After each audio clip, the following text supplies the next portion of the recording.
खुदा के कलाम में से हम देखेंगे पैदाइश की किताब 21वां बाब 14वीं आयत से 20वीं आयत तक खुदा का कलाम पढ़ेंगे। जैसे ही आप सुनेंगे आपकी रूह के अंदर एक ताजगी आएगी। आमीन।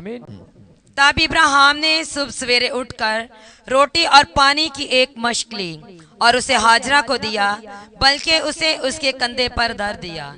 लड़के को भी उसके हवाला करके रुखसत कर दिया। सो वो चली गई और बैरे सबा के बियाबान में आवारा फिरने लगी। और जब मशक का पानी खत्म हो गया तो उसने लड़के को एक झाड़ी के नीचे डाल दिया और आप उसके मुकाबले एक तीर के टप्पे पर दूर जा बैठी और कहने लगी कि मैं इस लड़के का मरना तो ना देखूं। सो वो उसके मुकाबले बैठ गई और चला चला कर रोने लगी। और खुदा ने उस लड़के की आवाज सुनी और खुदा के फरिश्ता ने आसमान से हाजरा को पुकारा और उससे कहा, ए हाजरा, तुझको क्या हुआ? मत डर, क्योंकि खुदा ने इस जगह से जहाँ लड़का पड़ा है उसकी आवाज सुन ली है। उठ और लड़के को उठा और उसे अपने हाथ से संभाल, क्योंकि मैं इसको एक बड़ी कौम बनाऊंगा। फिर खुदा ने उसकी आंखें खोली और उसने पानी का एक कुआं देखा और जाकर मशक को पानी से भर लिया और लड़के को पिलाया। और खुदा उस लड़के के साथ था। वो बड़ा हुआ और बियाबान में रहने लगा और तीर अंदाज बन। खुदावंद के कलाम में से हम देखते हैं कि जो इब्राहिम का बेटा इस्माइल था, घर में एक प्रॉब्लम पेश आई। सारा नहीं चाहती थी कि इस्माइल उसके बेटे के साथ रहे। उसने अब्राहम से कहा कि तू इस्माइल को और उसकी मां को यहां से अलग कर दे, निकाल दे। ये लड़का मेरे लड़के के साथ नहीं रहेगा। और अब्राहम ने खुदा से दुआ की। खुदा ने भी उसको यही कहा कि वाकई तो इसको क्या कर, इसको यहां से निकाल दे। अब्राहम ने क्या किया? उसने उसके लिए कुछ इंतजाम किया, रोटी का, पानी का, कुछ चीजें उसको दी और उसको अपने घर से जुदा कर दिया और उसको वहां से भेज दिया। हाजरा और उसका बेटा इस्माइल वो वहां से चले गए और वो एक बियाबान में गए। जब वो एक बियाबान के अंदर गए तो बियाबान में हाजरा क्या कर रही थी? पढ़ना इसको। सो वो चली गई और बैरे सबा के बियाबान में आवारा फिरने लगी। जब वो चली गई तो बैरे सबा के बियाबान में जाकर आवारा फिरने लगी। वो काफी देर तक उस बियाबान के अंदर आवारा फिरती रही। कोई उसने ठिकाना नहीं बनाया। आवारा घूमना मतलब भटकते फिरना, बेतरतीब होना, परगंदा हो जाना, खराब हो जाना आप कह लें। जब वो इब्राहिम से जुदा हुई, वो एक बियाबान के अंदर गई और बियाबान में जाकर वो क्या करने लगी? वो वहां पर आवारा फिरने लगी। जब वो आवारा फिरती रही, आवारा वहां पर घूमती रही, तो एक परेशानी उसकी जिंदगी के अंदर आ गई। वो परेशानी क्या थी कि उसके पास जो पानी का इंतजाम था, जो मशक थी, वो खाली हो गई और अब उसको एकदम से कोई चश्मा नहीं मिला जैसे वो पानी भर सके, क्योंकि उसने कोई चश्मे वाले मकाम को अपने लिए सिलेक्ट ही नहीं किया था। बियाबान के अंदर, जंगलों के अंदर काफी चश्मे होते थे। उसने कोई अपना पक्का ठिकाना चश्मे वाला ऐसी जगह बनाई नहीं थी। वो वहां पर जाकर आवारा फिरने लगी, आवारा घूमती रही और एक वक्त आया पानी उसके पास से खत्म हो गया। पहली बात, जब तक आप आवारा घूमेंगे उस वक्त हर रोज आपके लिए एक मुसीबत खड़ी है। अगर आपका कोई रूहानी ठिकाना ना हो, अगर आपके लिए कोई बरकत की पक्की जगह ना हो, अगर कोई ऐसा मकाम ना हो जिससे आप पानी को ले सको, पानी जो हमेशा की जिंदगी को ज़ाहिर करता है, अगर आपके पास कोई ऐसा ठिकाना नहीं, आपके अंदर रूहानी आवारगी है, रूहानी तौर पर आप आवारा हो, आपको नहीं पता कहाँ ठहरना है, कहाँ जाना है, कहाँ रुकना है, कहाँ से सुनना है, कहाँ से नहीं सुनना, किससे मिलना किससे नहीं मिलना, आपका कोई रूहानी ठिकाना ना हो तो आपकी जिंदगी के अंदर प्रॉब्लम्स आ सकती हैं। अगर हाजरा जब जुदा हुई, वो जाकर कोई पक्का ठिकाना अपने लिए बना लेती, क्योंकि बाद में भी वो वहां पर ही रही, बाद में कभी पानी खत्म नहीं हुआ, बाद में उसने वहां पर एक अपना पक्का ठिकाना बना लिया था। लेकिन फर्स्ट टाइम उसने कोई अपना पक्का ठिकाना, वो आवारा घूम रही थी, आवारा घूमने की वजह से पानी खत्म हो गया, अब चश्मा है नहीं। खुदा ने शुरू से लोगों के लिए बरकत की एक जगह रखी होती है। आप पहले दिन से देखो, खुदा ने इब्राहिम को, यकूब को एक जगह दिखाई, बाद में वहां पर बार बार वहां पर ही कुर्बानियां होती रहीं और हैकल बनी। खुदा ने कहा जो कोई इधर मुंह करके, इधर हाथ करके यहां पर आकर दुआ, एक जगह बनाई बरकत की। आवारा नहीं कि आप जिधर चाहे मस्बा बनाओ, जिधर चाहे कुछ करो, एक जगह मुकर्रर कर दी। और तमाम इसराइली लोग जो थे वो हैकल की तरफ मुंह करके या हैकल में आकर खुदा से बरकत मांगते थे। और हाजरा का मसला क्या था, हाजरा जब अब्राहम से जुदा हुई तो वो आवारा घूमने लगी, उसको अपनी कोई पक्की जगह का पता नहीं कि मुझे कहाँ से पानी मिलना है, कहाँ डेरा लगाऊं, यहाँ कोई फ्रूट के दरख्त हो, यहाँ से मुझे सब कुछ मिलता रहे, बस पानी है, रोटी है, आवारा है। पानी खत्म हो गया तो फिर समझ आई कि अब मुझे कहाँ पर रुकना है। आज बड़े से लोगों की जिंदगी के अंदर कोई रूहानी पक्का मकाम नहीं, वो आवारा है। दिल आया कर लिया, दिल आया ना किया, जिधर जी चाहा चले गए, जिधर जी चाहा करा लिया, जिधर से फोन करके दुआ करवा ली, कोई पक्का ठिकाना उनका नहीं है। सो वो आवारा थी। आवारा होने की वजह से उसकी जिंदगी के अंदर एक प्रॉब्लम आई है। प्रॉब्लम क्या आई है कि पानी उसके पास खत्म हो गया है। जब पानी खत्म हो गया उसके बाद उसने क्या किया, पानी खत्म हुआ, उसका बेटा 17-18 साल का था, 17 साल का, 16 साल का, नडाल होने लगा पानी की वजह से। क्या किया, अपने बेटे को लिया, उसे एक जगह पर लटा दिया, वो बेहोश होने पर है, बहुत ज्यादा प्यास लगी हुई है, और आप जाकर थोड़ी दूर जाकर बैठ गई और रोने लगी। और रो कर क्या कहती है, कहती है मैं इस लड़के का मरना अपनी आंखों से ना देखूं। अपने दिल में फैसला कर लिया कि अब ये लड़का क्या होगा, ये मर जाएगा, और मैं इसको मरते हुए अपनी आंखों से ना देखूं। हाजरा कम से कम 20 साल से ज्यादा टाइम इब्राहिम के साथ रही थी, और उसने 20 साल तक इब्राहिम को अमान में खड़े देखा था। 20 साल तक वो इब्राहिम से सुनती रही कि खुदा बरकत देता है, जब किसी जगह पर जाना है कुर्बानी देनी है, जब कोई मुश्किल आए तो दुआ करनी है, जब कोई परेशानी आए खुदा के आगे झुकना है। खुदा सब कुछ करने की कुदरत रखता है। 20 साल तक हाजरा जो है वो इब्राहिम के साथ रही, पर 20 साल के अंदर वो अमान को नहीं सीख सकी। 20 साल के अंदर उसने नहीं सीखा खुदा कैसे काम करता है। और जब इतना अरसा रहने के बाद एक मुश्किल आई कि सिर्फ पानी खत्म हुआ, तो क्या किया है, बच्चे को मरने के लिए छोड़ दिया, फैसला कर लिया अब ये मर जाएगा।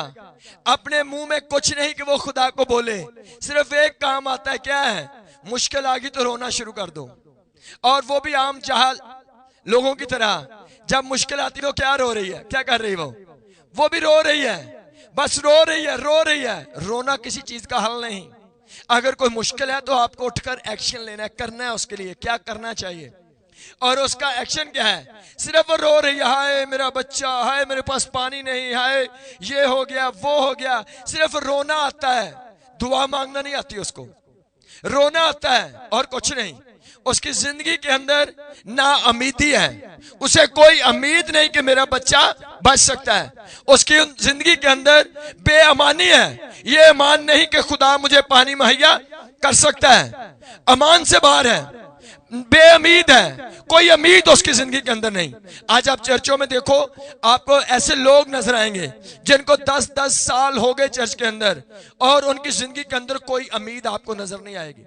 उनकी जिंदगी के अंदर कोई अमान वाला वर्ड आपको नजर नहीं आएगा। वो सिर्फ रोएंगे, वो कुछ भी करेंगे नहीं। उनको समझ नहीं कि जब मुश्किल आए तो करना क्या है। इसलिए हाजरा को यह नॉलेज नहीं था कि अगर कोई जिंदगी के अंदर मुश्किल आए तो उसको कैसे फेस करना है, क्या करना चाहिए, यह इल्म उसके पास नहीं था। उसने 20 साल भी इब्राहिम के साथ रहकर यह बात नहीं सीखी कि मुश्किल के वक्त में क्या करना चाहिए, सिर्फ एक बात, रोना। और आज कितने लोग चर्च में हो, जब उनकी जिंदगियों में कोई मुश्किल आती है या है तो आपके पास उनका कोई इलाज ही नहीं है। आपको नहीं पता कि इस मुश्किल से कैसे निकलना है। आप सिर्फ लोगों पर गिले कर सकते हो, आप सिर्फ रो सकते हो, सिर्फ अपनी कहानी बयान कर सकते हो। आपके पास ये अमान नहीं, ये इल्म नहीं कि जिस मसले में मैं फंस गया हूं इससे कैसे निकलना है। और ये हाल हाजरा का था। इसलिए उसकी जिंदगी के अंदर नाउमीदी है। उसे उम्मीद नहीं कि मेरा बेटा बच जाएगा। आज कितने लोग हैं जिनको उम्मीद नहीं कि उनको शिफा मिल जाएगी, उनको उम्मीद नहीं कि उनका कर्जा उतर जाएगा, उनको कोई उम्मीद नहीं कि उनके हालात बेहतर हो जाएंगे, उनको उम्मीद नहीं कि खुदा मुझे कोई बरकत देगा या नहीं देगा। वो बस फैसला कर बैठे कि बस ये कुछ नहीं होने वाला। लेकिन क्या है, वो बेउम्मीदी के अंदर है। और ये ऐसे लोग हैं जिनको टाइम हो गया चर्च में, आज भी उनकी प्रॉब्लम पूछो और उस प्रॉब्लम का हल पूछो, वो बता नहीं सकेंगे कि ये प्रॉब्लम कैसे खत्म होती है। ये जो मेरी जिंदगी के अंदर मुसीबत है, मुश्किल है, इसका हल बाइबल में से क्या है उनको नहीं पता। कोई हवाला नहीं पता कि ये वाला काम कैसे होता है। और ये हाल हाजरा का है। हाजरा को नहीं पता, पानी नहीं है तो करना क्या है। बस उम्मीद उसकी जिंदगी के अंदर नहीं है, बेईमानी है उसके अंदर। उसने इब्राहिम से ना अमान सीखा, ना उम्मीद के तलक से सीखा, और ना उसने एक्शन के तलक से सीखा। यह इल्म उसके पास नहीं। इसलिए जब टाइम आया तो स्वाय रोने के और उसके पास कुछ नहीं। और ऐसे जिन लोगों के पास बाइबल का दुरुस्त नॉलेज नहीं कि यह मसला कैसे हल होता है, वो पूरी उम्र रोएंगे और रोने के अलावा उनके पास कुछ भी नहीं होगा करने के लिए। लेकिन अगर आप बाइबल को देखें, बाइबल को देखो तो बच्चा जो 17 साल का है उसका एक्शन क्या था। पानी नहीं, वो मरने पा रहे हैं, उसका एक्शन क्या है। हाजरा क्या कर रही है और वो छोटा बच्चा क्या कर रहा है। हाजरा जब पानी नहीं तो क्या कर रही है, रो रही है, कहती बच्चा मर जाएगा, नहीं बचेगा।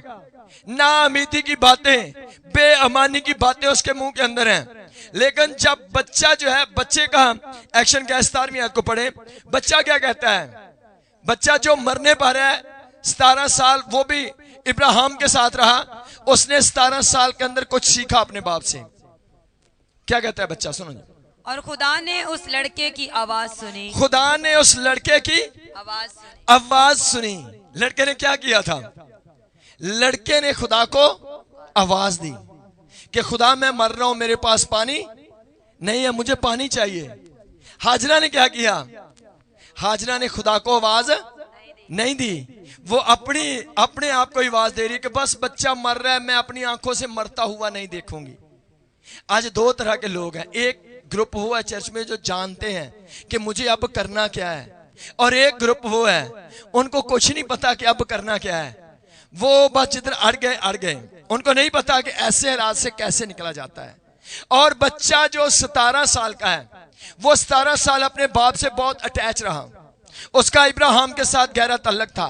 वो बार बार लाड प्यार में रहा और वो देखता रहा कि मेरा बाप मुश्किल के वक्त क्या करता है। मेरा बाप जब मुश्किल आती दुआ करता है, मेरा बाप जब मुश्किल आती कुर्बानी देता है, वो अमान की बातें करता है। वो हमेशा कहता है खुदा ने मुझे कनान दिया है, मैं सारे कनान पर कब्जा करूंगा। वो हमेशा कहता है मेरी औलाद रेत के जर्रों की मानंद होगी। वो बार बार अपने बाप को अमान का अकरार करते, इजहार करते, दुआ करते देखता रहा। और उसने 17 साल की उम्र में इस बात को सीख लिया कि अगर पानी नहीं गो मैं मर भी रहा हूं, पर मैं खुदा को आवाज दूंगा और वो मेरी आवाज सुनेगा। और इस अमान के साथ उस लड़के ने क्या किया, उसने खुदा को आवाज दी। जब उसने खुदा को आवाज दी तो खुदा ने उस लड़के की आवाज को सुन लिया, पर हाजरा का रोना उसने नहीं सुना। खुदा ने उसका रोना नहीं देखा। आप 1000 बार रोते रहो, जी गुर्बत आ गई, कर्जा आ गया, तो रोते रहो, खुदा कभी नहीं आप पर रहम करेगा। ज़हन में रखना, जब तक आप उसको आवाज नहीं देंगे कि ऐ खुदा आ और मुझे छुड़ा, खुदावंद मैं तेरी हजूर में आया हूं, मुझे आजाद कर। पहली बात आपको सीखना है, आपके मसले का हल क्या है। अगर आप ये सीख जाओ तो आप कामयाब हो। हाजरा ने नहीं सीखा जिंदगी के अंदर क्या है, रोना और नाउमीदी है, हादसे हैं। छोटे बच्चे ने सीख लिया कि अगर मुश्किल आए तो क्या करना है। क्या सीखा उसने, क्या करना है, क्या सीखा, बोलो, सबने बोलना है। क्या सीखा उसने, कि खुदा को पुकारना है। बोलो, जोर से बोलो, क्या सीखा छोटे बच्चे ने। उसने सीखा कि अगर मुश्किल आए तो खुदा को पुकारना है, और उसने वो ही किया जो सीखा था, और उसने पुकारा और खुदा ने उसकी आवाज को सुन लिया। जो उसको पुकारते हैं उनकी वो सुन लेता है। लेकिन जो नाउमीदी, बेईमानी, कर्जा चढ़ गया, घर में बैठकर झगड़ा कर लिया, लड़ाई कर ली, रिश्तेदारों पर गिले कर ले, बीमारी आई और रिश्तेदारों पर गिले कर लिए, खुदा पर गिले कर दिए, चर्च पर, पादरियों पर, कुछ नहीं होने वाला। खुदा का एक तरीका है आपको आजाद करने का। अगर आप वो तरीका सीखेंगे, खुदा आपको आजाद करेगा। हाजरा ने वो तरीका नहीं सीखा। रोना, नाउमीदी, शर्मिंदगी और आंसू और सब कुछ जाता हुआ अपनी आंखों से देख रही है। आखिरी उम्मीद बच्चा है, उसको भी वो मरने के लिए छोड़ चुकी है और कोई उम्मीद नहीं। बच्चा जानता है मुश्किल आए तो मुझे खुदा को पुकारना है। वो बच्चे ब्लेस हैं जो जानते हैं कि इस टाइम में मुझे क्या करना है। खुदा हमेशा उनकी आवाज सुनता है। बाइबल में लिखा है, तू पुकारेगा और मैं तुझे जवाब दूंगा। जोर से बोलो, मैं पुकारूंगा और तू मुझे जवाब देगा। मेरा खुदा कहता है, तू कह भी ना चुकेगा कि मैं सुन लूंगा, मांग और मैं तुझे दूंगा। मुश्किल आए तो आपको क्या करना है। अगर आप ये सीखो तो आप आजाद हो, आप ब्लेस हो। अगर आपको ये ना समझ लाए कि ऐसे हालात में क्या करना है, तो आप कभी भी कुछ ले नहीं पाओगे। सो क्या किया, बच्चा जान गया कि मुझे खुदा को आवाज देनी है। उसने दुआ की, उसने खुदा को आवाज दी, खुदा ने उसकी आवाज को सुन लिया। खुदा ने आवाज सुनकर क्या किया, खुदा ने कलाम किया। खुदा ने हाजरा को पुकारा। खुदा ने कहा, हाजरा उठ, ये बच्चा नहीं मरेगा, ये बच्चा मेरे मंसूबे में है। मैं इस बच्चे से भी एक बड़ी कौम बनाऊंगा, क्योंकि बेशक ये छोटा है पर ये जान गया है करना क्या है। ये दुरुस्त बात पर खड़ा है, इसलिए मैं इससे भी एक बड़ी कौम बनाऊंगा। इसको उठा। जब हाजरा उठी, हाजरा ने उस बच्चे को उठाया तो लिखा है खुदा के कलाम में कि खुदा ने उनकी आंखों को खोल दिया और उनको एक कुआं वहां पर नजर आया।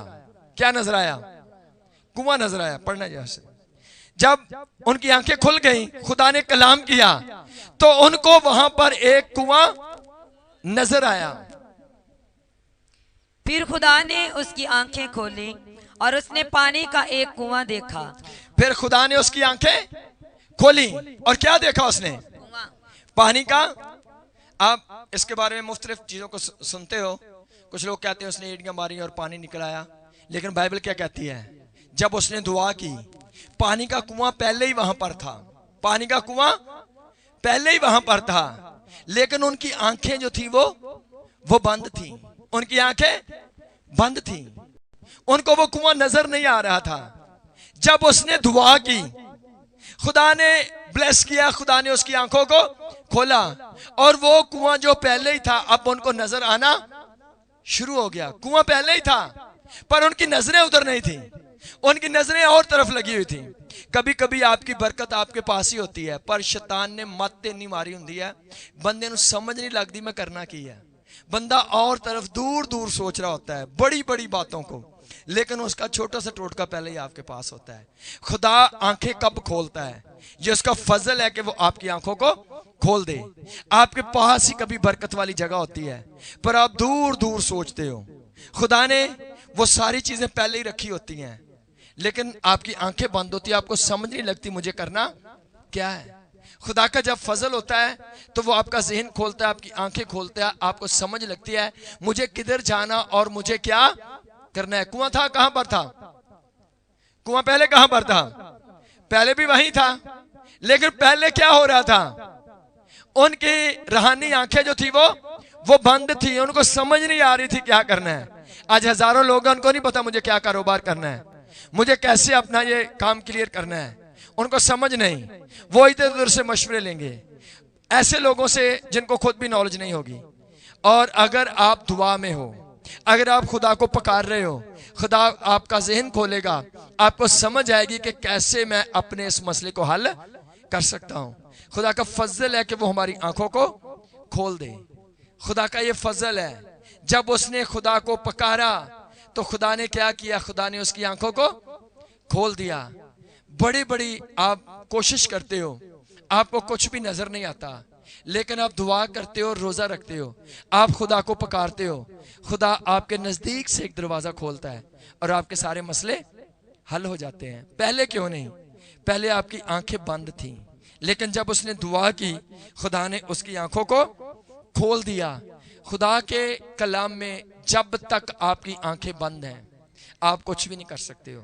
जब तक आपका जहन रूहानी तौर पर बंद है, आप कभी कामयाब नहीं हो सकते हो। आपकी कामयाबी के लिए खुदा का कलाम कहता है आपकी रूहानी आईज ओपन होनी चाहिए, आपका जहन खुला होना चाहिए, आपको समझ आनी चाहिए खुदा क्या फरमाता है, कैसे मुझे करना है। बहुत सारे लोगों का तरीका जो है वो अपना ही तरीका होता है, उनका तरीका ठीक नहीं होता, वो तरीके से वाकफ नहीं। जैसे हाजरा तरीके से वाकफ नहीं है, और जो बच्चा है वो तरीके से वाकफ है। बात बड़े सारे लोग यहां तक जानते हैं कि अतवार वाले दिन कोई बदनी मेहनत का काम ना करना। आप ये भी तालीम सुन चुके होंगे काफी जगहों से कि अतवार को क्यों नहीं आए, मैं लंबी दुआ कर रहा सरकार, अतवार को क्यों नहीं आए, मैंने रोजा रख लिया था अतवार को, मैं खुदा के साथ था। तो चर्च कौन सी? घर में तो आप खुदा के साथ थे। बाइबल की तालीम थोड़ी इससे आगे है। अहबार 23वां बाब पहली आयत से तीसरी आयत तक सब गौर से सुनो, सब गौर से सुनो। अतवार सिर्फ छुट्टी का दिन नहीं, अतवार को खास कुछ कहा गया है। अगर आप उस तरतीब से आओगे तो आपके मसले हल हो जाएंगे। खुदा के कलाम में जैसे लिखा है कि तुम मेरे शब्दों को पाक मान, पढ़ना इसको। खुदावंद ने मूसा से कहा कि बनी इस्राएल से कह, खुदावंद की ईदें जिनका तुमको मुकद्दस मजमों के लिए ऐलान देना होगा, मेरी वो ईदें ये हैं। 6 दिन कामकाज किया जाए, पर 7वें दिन खास आराम का और मुकद्दस मजमा का सब्बत है। 6 दिन कामकाज किया जाए और 7वें दिन को 2 नाम दिए गए हैं। वो नाम दोबारा से पढ़ो, सुनना गौर से। 7वां दिन खास आराम का और मुकद्दस मजमा का सब्बत है। दो चीजें, खास आराम का और मुकद्दस मजमा, 2 नाम दिए गए हैं। सब्बत वाले दिन क्या करना है आपको? आराम। पहली बात, आपने अपने काम से छुट्टी करनी है, और छुट्टी करके करना क्या है? मुकद्दस मजमे छुट्टी करके नहीं तुम सौरे जा वड़ो, हाँ जी आज फलाने जनाब समोसे खवाओ, ऐदा नहीं। 7वां दिन किसका दिन है जी? खुदा का दिन है। पहली बात आराम करो काम से, और दूसरा बात क्या करो? मुकद्दस मजमा यानी इबादत। मुकद्दस मजमा यहां कलीसिया जमा होकर कलाम पढ़ती सुनती है। 7वां दिन किसका दिन है जी? खुदा का दिन है। इसमें 2 काम बताए खुदा ने।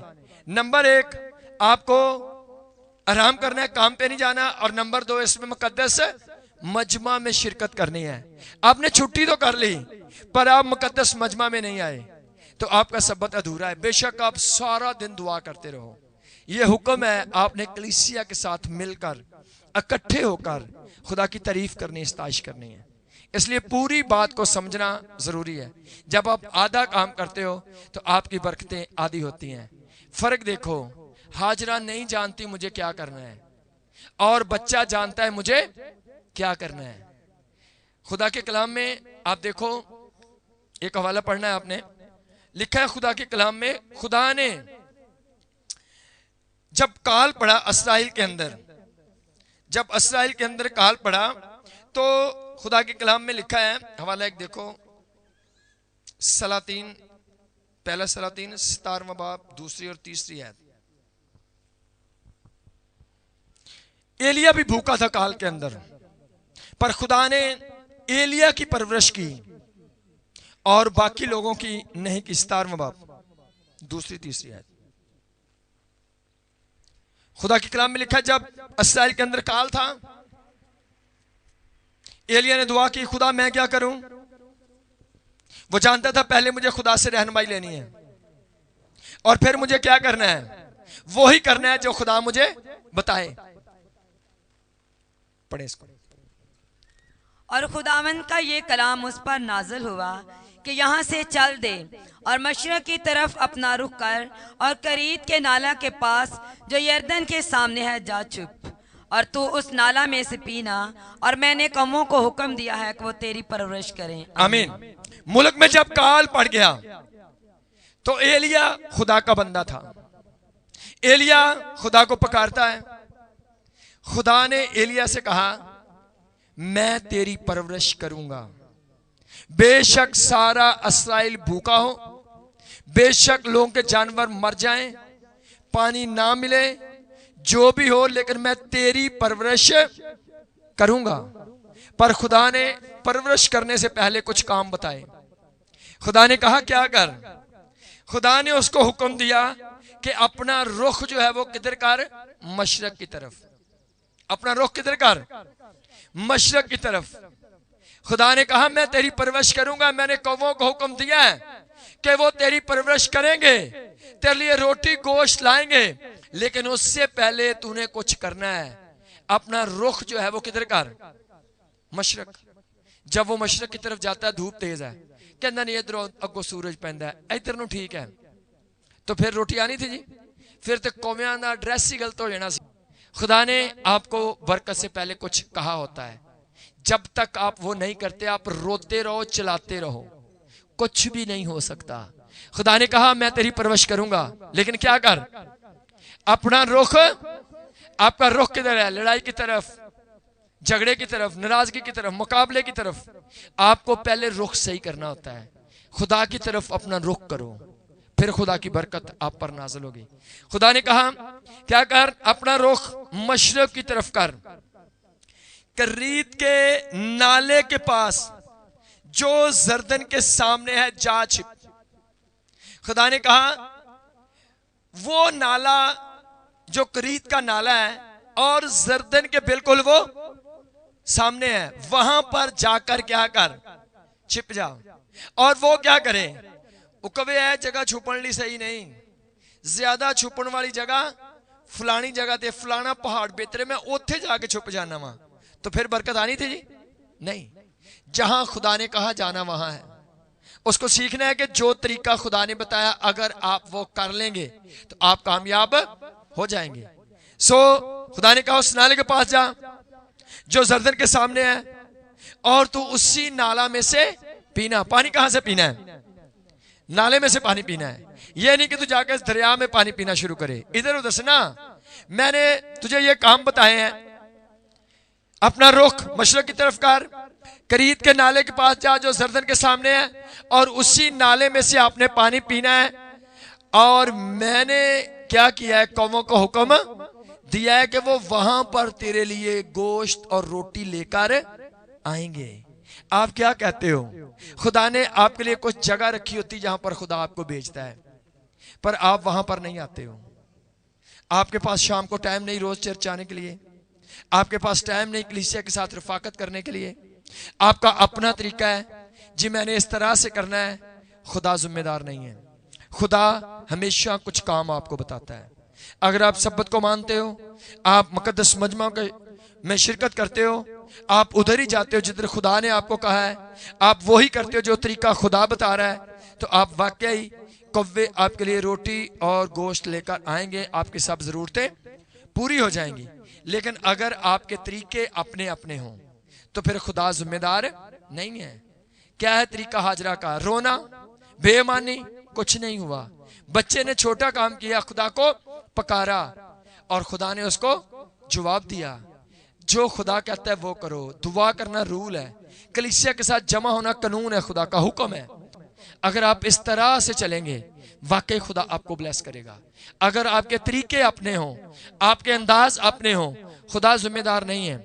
उसने दुआ की, खुदा ने उसका जहन खोला, खुदा ने उसकी आंखें खोली, उसको वो कुआं नजर आया। खुदा आंखें खोलता है। अगर आप बाइबल में देखो तो खुदा के कलाम में लिखा है, अलीशा का एक शागिर्द था, वो सुबह सुबह उठा और उसने पहाड़ों पर नजर की और देखा कि दुश्मन की फौज ने आकर उनके शहर को घेर लिया है और वो डर गया। लिखा वो खौफजदा हुआ, भागता हुआ आया, कहता है उस्ताद अलीशा, दुश्मन की फौजों ने आकर हमें घेर लिया है। अलीशा जानता था ये डरा क्यों हुआ है, इसकी आंखें बंद हैं।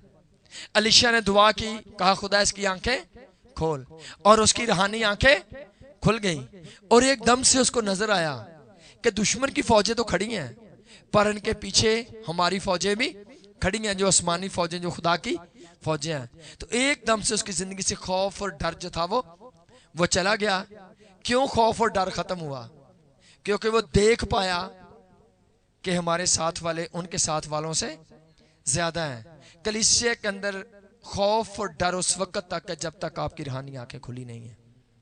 अगर आपकी रूहानी आंखें खुल जाएं तो आपकी जिंदगी में जो खौफ और डर है वो खत्म हो जाएंगे। खुदा आपकी दिलेरी, आपकी कुव्वत है। उसको नजर क्यों नहीं आ रही? अलीशा को नजर आ रही है। अलीशा का खुदा के साथ गहरा तल्लक था और उसके शागिर्द का उतना गहरा तल्लक खुदा के साथ नहीं था। इसलिए अलीशा को खुदा की फौजें नजर आ रही हैं लेकिन उसके शागिर्द को खुदा की फौजें नजर नहीं आ रही। वो जिस्मानी बंदा था। खुदा चाहता है कि आपकी आंखें खुली रहें, आप देख सको खुदा मेरी जिंदगी में क्या कर रहा है। अगर आप देख पाओगे और वो ही करोगे जो खुदा कहता है तो आप वाकई कामयाब। कोई रोना, ना उम्मीदी और कोई खौफ और डर आपकी जिंदगियों में नहीं रहेगा। लेकिन अगर आप इस बात को ना सीखो कि आपका ये मसला कैसे हल होना है तो आप परेशानी के अंदर रह सकते हो। सोचो खुदा चाहता है आप सीख जाओ, इसलिए खुदा ने उनका जहन खोला ताकि वो समझें कि खुदा की तालीम क्या है, कलाम मुकद्दस को समझ सकें। खुदा आपके ज़हनों को खोलता है ताकि आप समझ सको कि खुदा क्या फरमाता है, क्या चाहता है, क्या आपको करना चाहिए। इसलिए जो लोग परेशान हैं उनके पास बाइबल का नॉलेज नहीं है। अगर आपके पास बाइबल का दुरुस्त इल्म हो तो आपकी परेशानियां खत्म हो जाएगी। आप जान पाओगे खुदा क्या कर सकता है। खुदा कलाम में लिखा है यीशु मसीह के 12 शागिर्द थे, 3 जो थे वो दुआइया पहाड़ पर यीशु के साथ थे। वो गहरे तौर पर उस वक्त खुदा यीशु मसीह के साथ मिलकर दुआ कर रहे थे। उनकी आंखें खुली और वो मूसा और एलिया को देख पाए। और जो 9 लोग नीचे बैठे हुए थे जिनको उस वक्त नींद आ रही थी, वो नहीं देख पाए कि मूसा और एलिया कैसे हैं। वो नहीं देख पाए कि यीशु मसीह की जलाली सूरत क्या है। आज जो लोग अंधेरे में हैं, जो दुआइया पहाड़ पर नहीं, दुआइया मीटिंगों में नहीं, जो हफ्ते को उनको मीटिंग लंबी लगती है, दुआइया मीटिंगें मुश्किल है, बाइबल स्टडी मुश्किल है जिनके लिए ज्यादा खुदा के हुजूर बैठना, ठहरना, सुनना मुश्किल है, वो कभी भी बड़ी कुदरत को नहीं देख सकेंगे। वो बड़े जलाली कामों को नहीं देख सकेंगे। बड़े कामों के लिए मूसा को 40 दिन ठहरना पड़ा क्योंकि फर्स्ट टाइम बड़ा काम था, शरीयत लेनी थी खुदा से। अगर कुछ बड़ा लेना चाहते हो तो आपको बड़े बड़े काम खुदा के लिए करने होते हैं, गहरे में जाना होता है। अगर आप वही 1 घंटा आधा घंटा दुआ करते हो कुछ भी बड़ा नहीं हो सकता। हाजरा नहीं समझी, रोती रही, बच्चा समझ गया, खुदा ने जवाब दिया। आप सारी उम्र रो सकते हो, सारी उम्र कर्जों में, बीमारियों में गुजार सकते हो, खुदा कभी रहम नहीं करेगा जब तक आप वो नहीं करोगे जो खुदा चाहता है। खुदा का तरीका समझो और उस पर अमल करो। खुदा आपका रुख चेंज करना चाहता है। खुदा आपको एक प्लेस देता है बरकत वाली, एक जगह देता है जहां आपको होना होता है। अगर आप वहां नहीं हो तो आप ब्लेस नहीं हो। खुदा चाहता है आप ब्लेस हो जाओ। खुदा क्या चाहता है कि आप हमेशा मेरे कभी हाथ के नीचे रहो ताकि मेरी बरकत हमेशा आप पर ठहरी रहे। यीशु मसीह ने हमारी निजात, शिफा और हमारी आज़ादी, रहाई के लिए स्लीप पर जान दी है। आपको आज़ाद होना है, आपको समझना है कफ़ारे के मकसद को, मंसूबे को। सो वाकई आप ब्लेस हो। खुदा की मर्जी को जानो, समझो और बढ़ते रहो। खुदा इस कलाम के सिलसिले से आप सबको बड़ी बरकत बख्शे।